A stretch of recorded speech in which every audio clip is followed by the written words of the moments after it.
alright. It's coming along.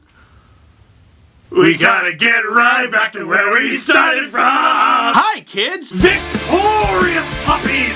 This team is ruining my life. Why do I watch hockey? Stress relief. Okay. We can, and we will. Victory puppies. Victory puppies. Victory puppies. And what? Can you believe other fan bases get to feel that way all the time? Here we whoop. Alright, bud, go to bed.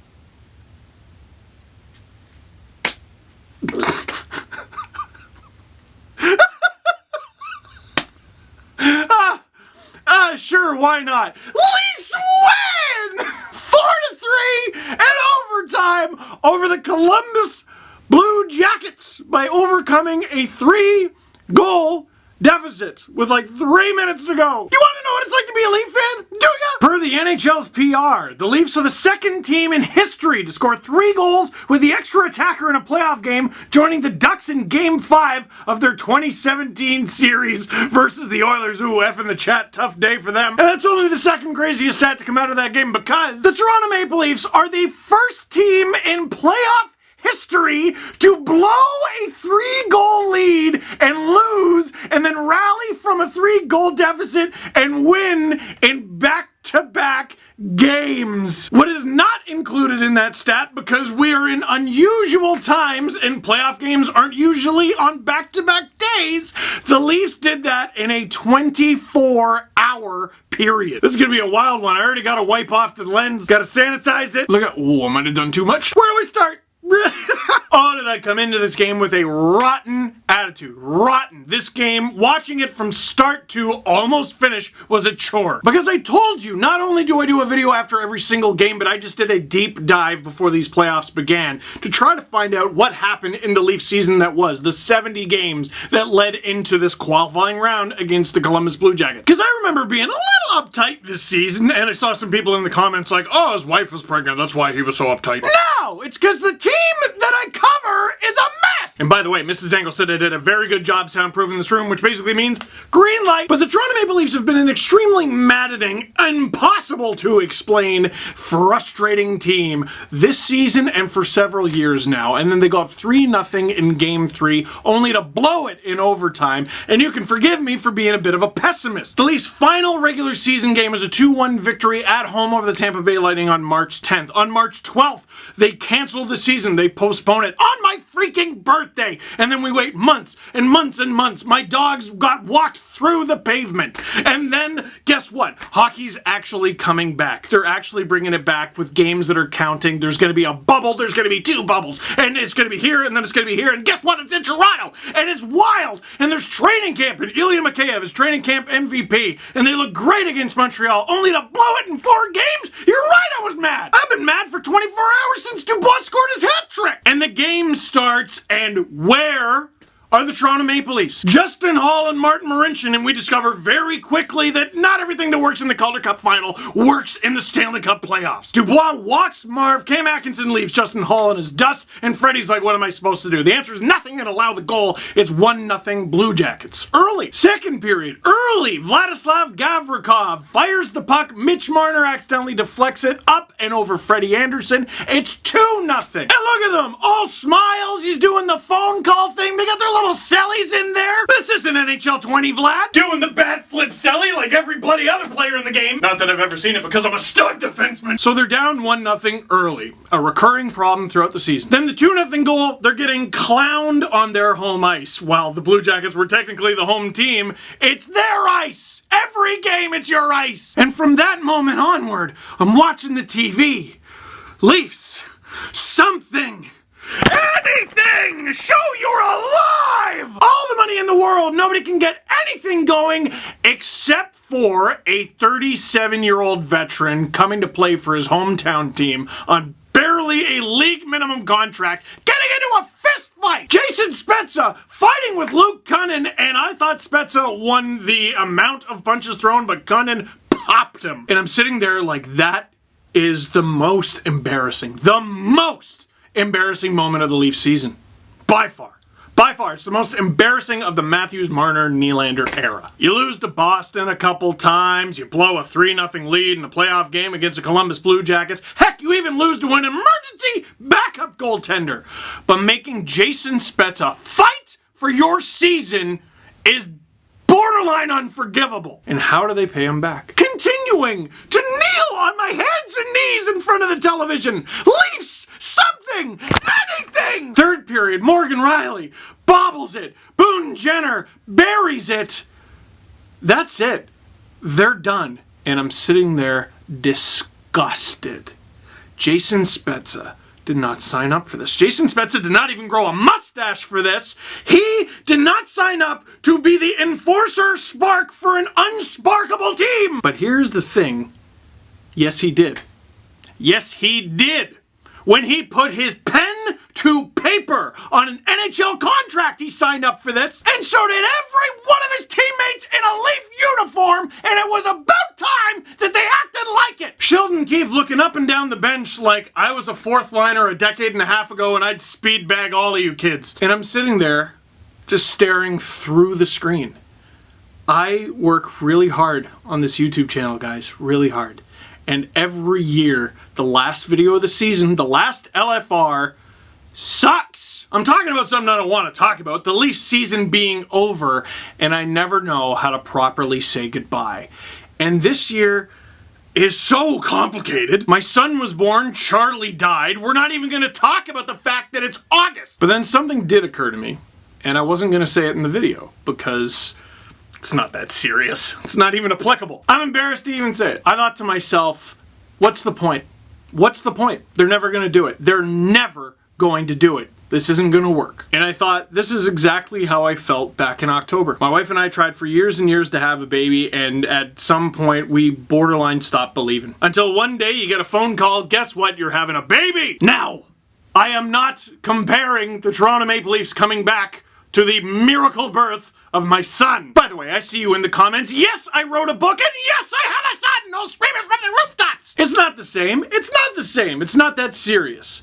But part of me definitely thought to myself, you of all people ought to believe. And then they pulled the goalie. And the Leafs have an offensive zone faceoff. There is just over 4 minutes to go. And John Tavares is battling in there for the faceoff. Zach Hyman. Oh my God! Hyman turned on rabid dog mode, got that gosh darn puck, gave it to Mitch Marner, who gave it to Morgan Riley, who gave it back to Mitch Marner, puts it on, a bunch of banging around in front, and William Nylander puts him on the board, just growling at the TV screen. Don't you dare give me hope. Less than a minute later, John Tavares with an absolute snipe, and it's 3-2. They're within one of tying it.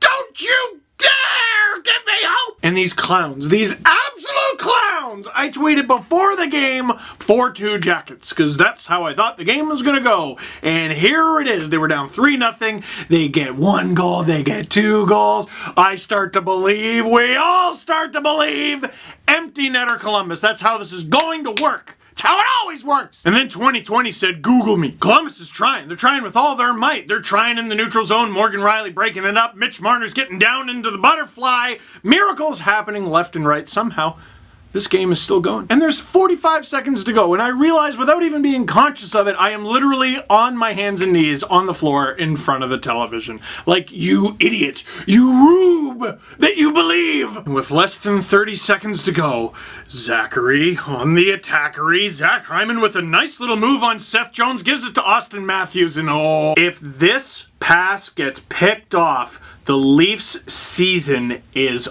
over. Look at this frame. Look at this frame. Look at it now. Mitch just getting out of the way of the thing. And with the puck miraculously on his stick, Zachary on the attackery! And they've tied the game! Look at me. Idiot. Believing. Oh my God, they're going to overtime. Bro! They're just going to lose it in overtime. I got to give Leo a bottle. I need a very different bottle. In overtime, chances back and forth. I thought the Leafs looked like the better team. And then in the Leaf zone, a dangerous play happens, and one that's apparently controversial. Puck battle in the corner. Morgan Riley going in first. He's got position on Nick Foligno. Now, I want to ask you a question, no matter who you cheer for. Do you think Morgan Riley, who played a grand total of maybe half a dozen healthy games this season due to ankle issues, on purpose stepped on Nick Foligno's stick going full speed into the boards with Foligno bearing down on him, and then rolled around like, ow, like it didn't hurt, like he wasn't worried that his season was over? Now, that's just that angle. It looks like Morgan Riley simply steps on the stick with one skate, but have a look at this one. This part of a GIF tweeted out by Allison L. I told you to follow her, why aren't you doing it? It looks like, I mean, I'm not sure what Morgan Riley is supposed to do, guys. I'm not. Now, do I think it was a dirty play from Nick Foligno? Do I think he meant to do it? No. But he's fishing around, and Morgan Riley is not going blades first into the boards after the season that he had. I don't care how badly he wants to win this game. He's not. Oh yeah, let me just casually potentially ruin my career real quick. I thought it was what it was. It was worthy of two. Morgan Riley had his skates taken out. Wasn't malicious, but it directly affected possession. Yes, it did. It's a Leafs power play. On that power play, the Blue Jackets win the draw. They try to clear, but they cannot get the puck past the left-handed Morgan Riley. Now, I totally get why Blue Jackets fans were mad. I don't know what you wanted. Like, for him to be on a stretcher too? First of all, he should be on that top power play unit. My goodness, Tyson Barrie. I fully understand why that's annoying. It's definitely allowed, though. Here's what should make you more mad. Morgan Riley holds the line, sends it to Mitch Marner, who does a behind-the-back pass to John Tavares, and 1, 2, 3, 4. You know, there's only 4, you right? Using iMovie technology, who is that man in the top right? That's Austin Matthews! Watch a tape! All John Tavares has to do is get the puck wide open to one of the best goal scorers in the league, and Spezza, like, the mustache power's yours now, kid.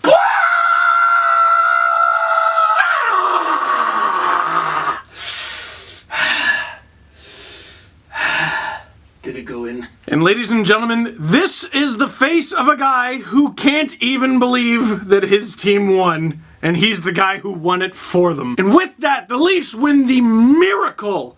Well, I used miracle loosely. It happened literally the night before for the other team, but the miracle win for the Toronto Maple Leafs. And what did I tell you? Help is not on the way. The answer is in the room. It might come in the form of a guy in his late 30s punching someone in the head and in return taking punches in his head. The answer is in the room. And if you are going to follow up this miracle win with a series win in Game 5, the answer is going to be in the room. It always has been, always will be. Last year, the Columbus Blue Jackets, down 3-0 to the Tampa Bay Lightning, they come back and they win Game 1, and from then on, you know the series is over. The Blue Jackets know what they're capable of now. And for this Leafs team, this young Leafs team, this inexperienced and often painfully timid Leafs team, they taught themselves a lesson.